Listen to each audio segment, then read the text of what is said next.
Sa bawat kanto ng barangay, may makikita kang computer shop, yung tambayan ng mga kabataan at pati na rin ng mga medyo may edad pero gamer pa rin sa puso.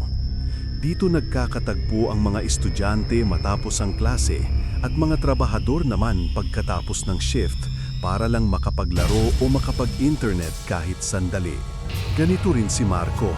Kahit meron na siyang sariling laptop na may mga larong Call of Duty, Medal of Honor at Battlefield, mas gusto pa rin niyang maglaro sa internet shop sa kanto.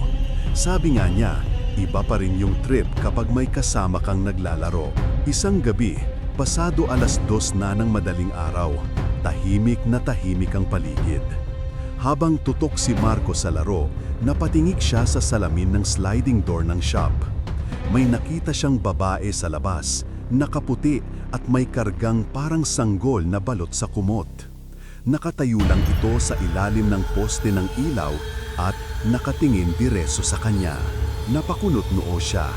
Siguro may dumaan lang, bulong niya sa sarili.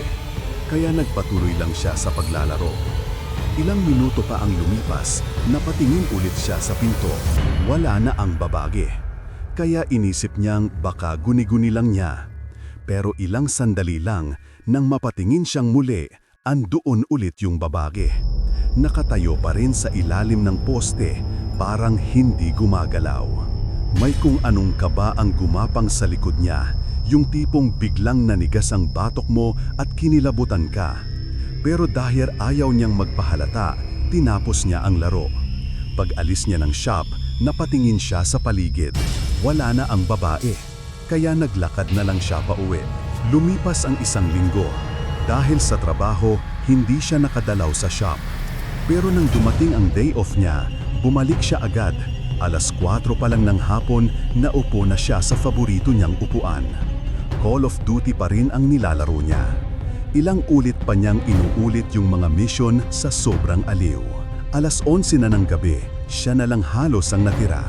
Bigla siyang napatingin sa labas at doon nanindig ang balahibo niya. Nandoon ulit ang babaeng nakaputi. Bit-bit pa rin ang sanggol. Nakatingin lang, walang imik. Pinilit niyang huwag pansinin. Pero ang tibok ng dibdib niya parang tumatama sa tenga. Kaya naisip niya, baka multo to. Kaya gumawa siya ng plano. Kinabukasan, iimbitahan niya ang mga tropa niya para mapatunayan kung totoo nga ang nakita niya. Kinabukasan ng gabi, bumalik siya sa shop. Kasama na niya ngayon ang 4 na kaibigan. Ang sabi niya, tara, Dota tayo. Pero ang totoo, gusto lang niyang ipakita sa kanila yung babaeng multo.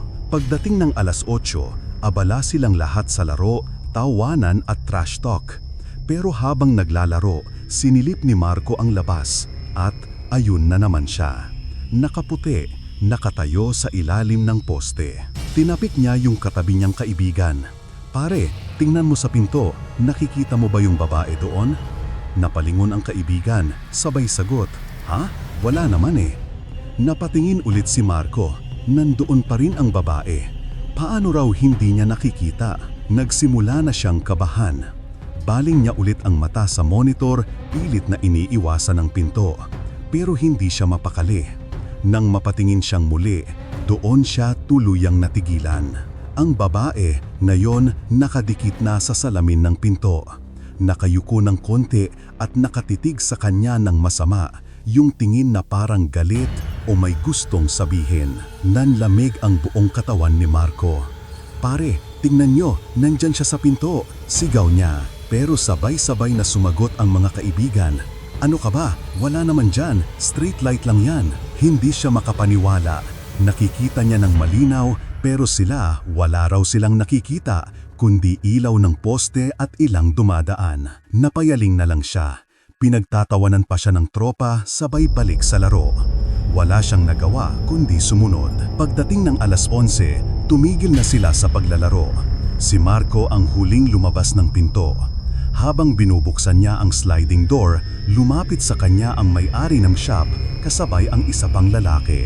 Mahina lang ang sabi ng may-ari pero ramdam ang kaba sa boses. Sir, nakita rin namin yung babae. Simula noon, Hindi na bumalik si Marco sa internet shop. Pero ang nakakatakot, 1 linggo matapos yun, sinara ng may-ari ang shop. Sabi ng mga kapitbahay, gabi-gabi raw, kahit sarado na, may ilaw na biglang bumubukas sa loob.